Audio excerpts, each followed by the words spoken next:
2015 Chevy Tahoe. This is the LT version with the 5.3 liter engine from Kral, Kral Auto Parts. And my driver's side, what would that be? Driver's side furthest most front bolt broke, snap, and the one on the passenger side rear. Now, I called into customer service just to make sure, but apparently they're single. Let's see here. Does it have on here? They call it the cap single is the proper one for this.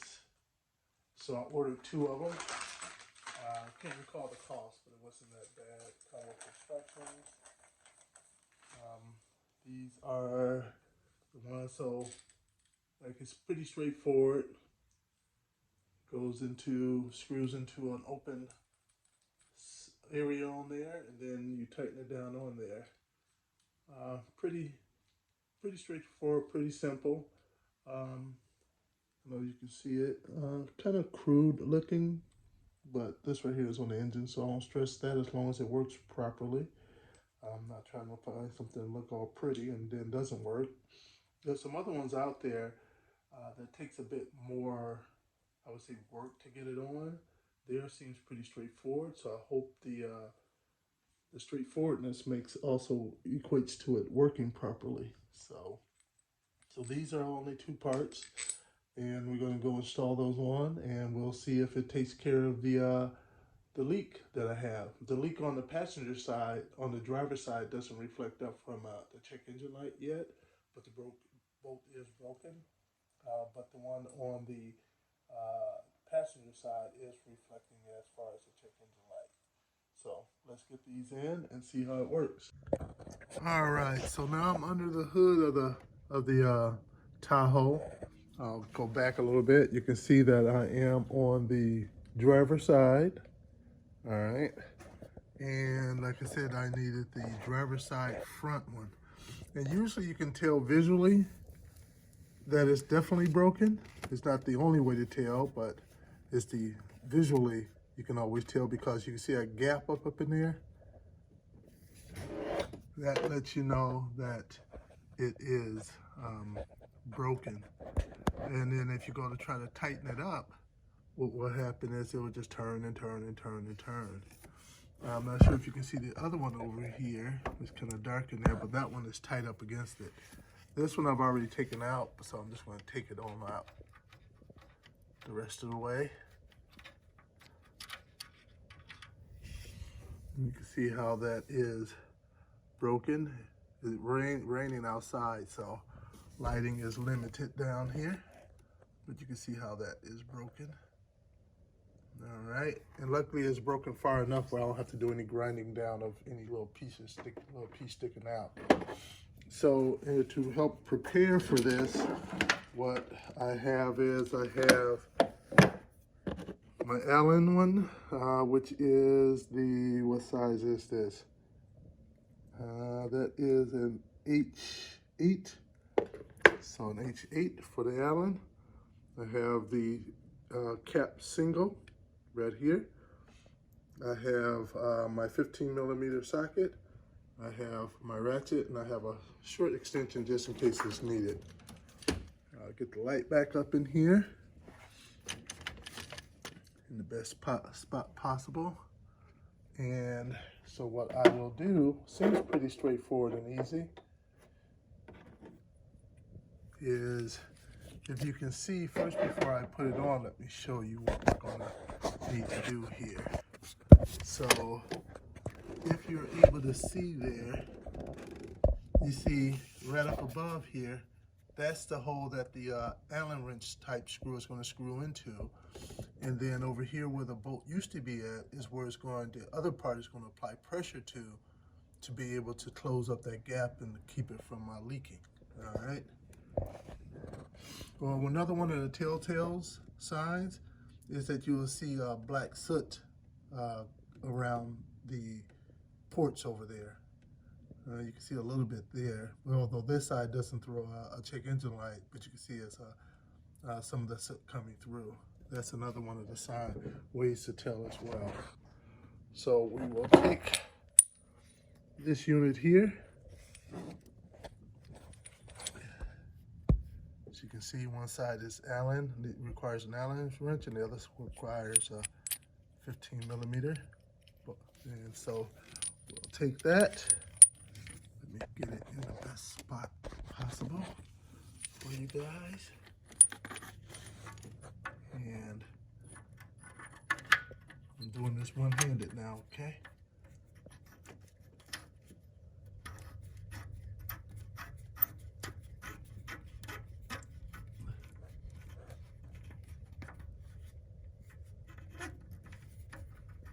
I think what I'm going to do is it's kind of dry.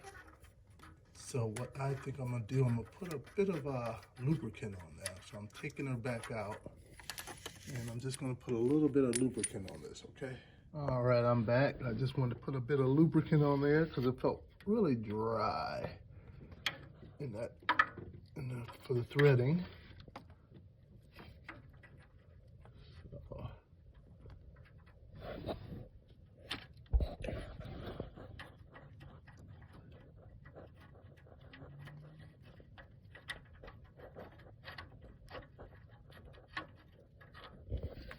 You know what I'm going, let's see here. I'm going to bend that, this over a little bit. I think a little extra room wouldn't hurt. Let me get a hammer real quick.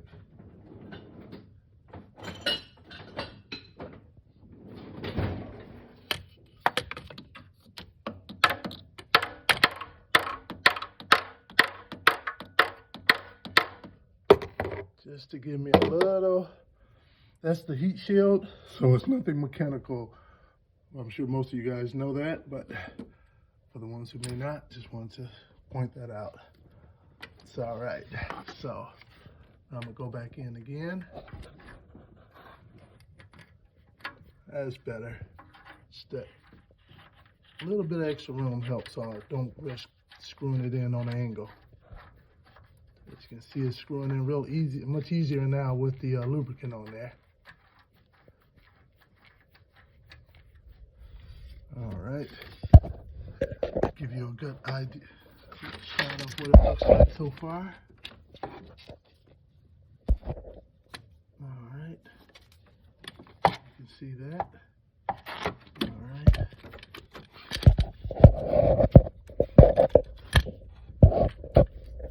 Get the socket. I'm doing all this with one hand. If it's when you're doing it, it shouldn't take you any more than 15 minutes to do this.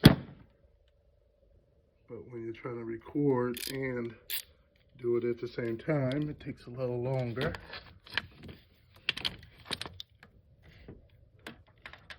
All right, so I'm gonna back. I probably should have did it before I put it in. I'm gonna back the Allen's wrench one out all the way, as you can see. I don't want it touching yet. I want to be able to screw this in as far as I can. And then tighten it down.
and tight. Oops. Hit the switch on here. Let's give it one a little bit more. All right. And now, tighten down the other one with the Allen wrench. So the Allen wrench will go right up in here. For me to tighten it down, so I have to switch it over. I'll set this down for a hot minute.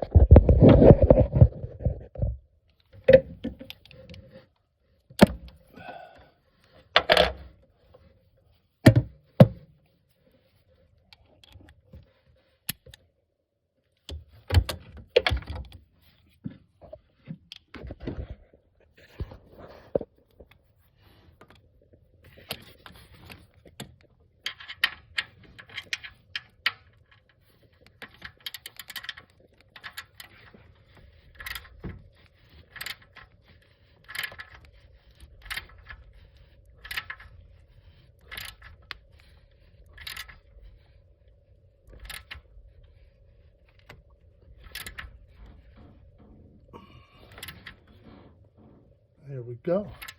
Nice and tight. All right. Now that was easy.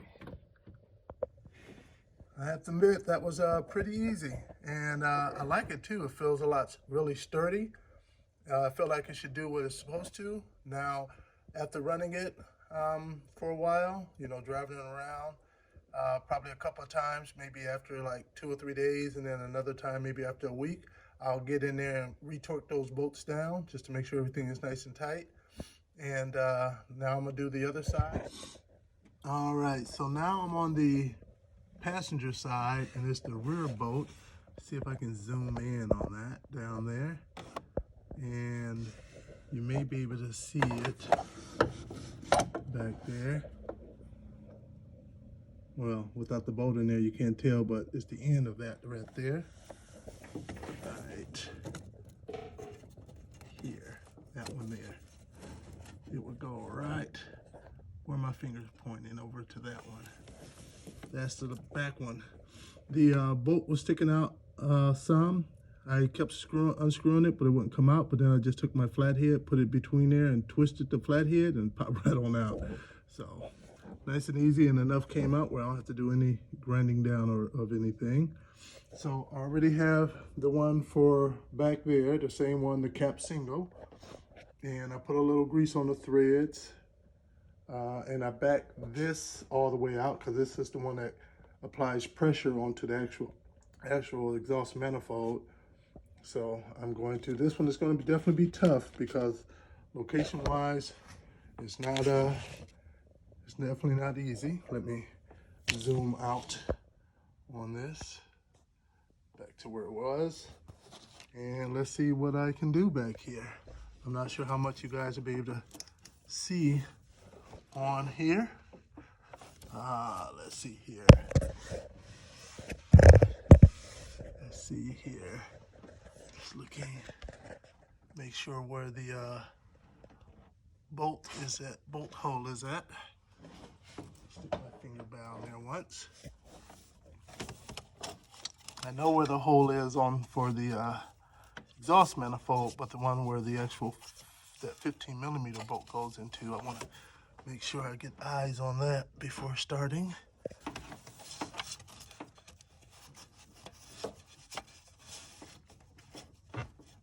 I feel it.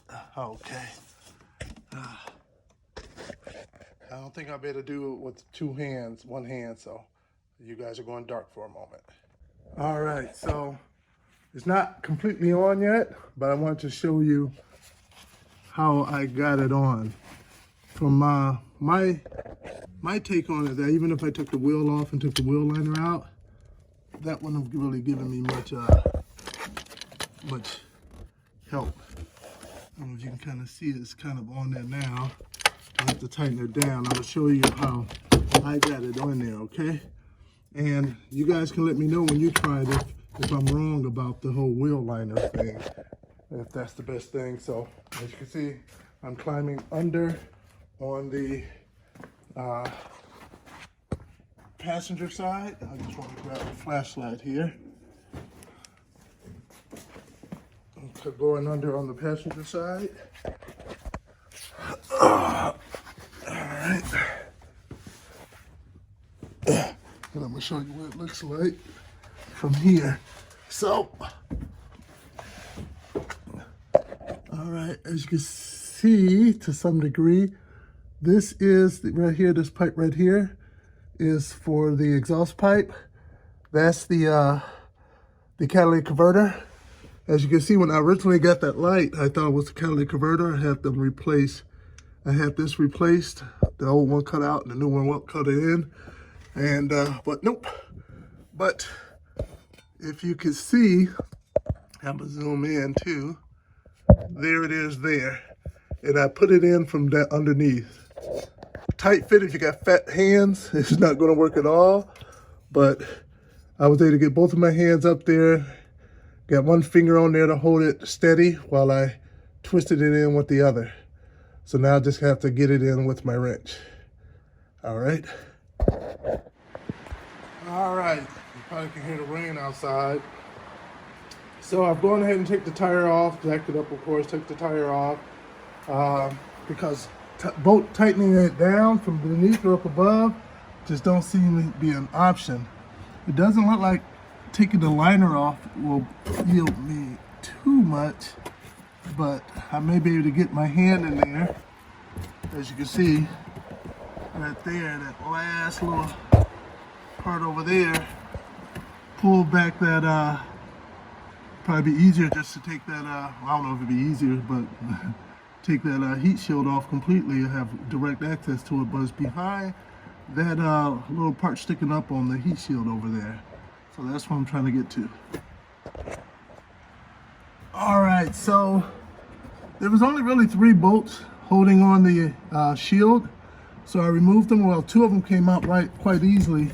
The one that was back here snapped. So I'm hoping that that doesn't make this rattle when I go to put it back on, but missing one of the bolts because it snapped on me. Let's see here. So now I think I may have better access to it, so I'm gonna give it a try now.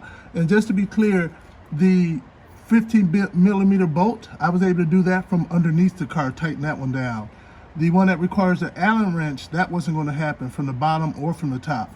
So that's why I'm trying this. I'm not removing the liner, I just end up removing the tire to get access to it. So let's see what happens. All right, I'm not sure how well you guys can see this, but I do have this on there. There you go. So I do have it on there. Oh, it just slipped off, but I'm able to get it on there. So I can't do it one-handed, but I will be tightening it down now. All right, I did it, guys.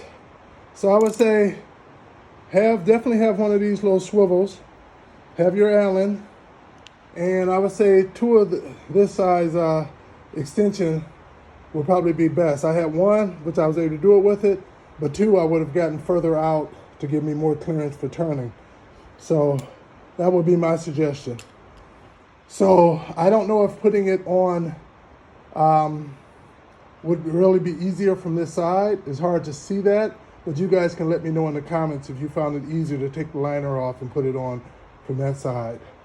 I found it relatively easy to put it on from the bottom, tightening up the 15mm bolt from the bottom, and then tightening up the Allen wrench from the side over here with the tire off and the liner on, and with the heat shield taken off. So I'm gonna put the heat shield back on, unfortunately with 1 less bolt because the one snapped. I'm clear the code, and I'll let you know how it goes. If I cleared the code, it will come back within about a day or 2 of driving. So I'll see what happens, and I'll update you guys to let you know how it goes, okay? If you like this, hit the like button. And I have other YouTubes out there for the Tahoe, doing the front differential, fluid, the rear differential fluid, doing the transfer case fluid, changing out the thermostat, and other things. So please hit the subscribe button and check me out on some others. Thanks, guys.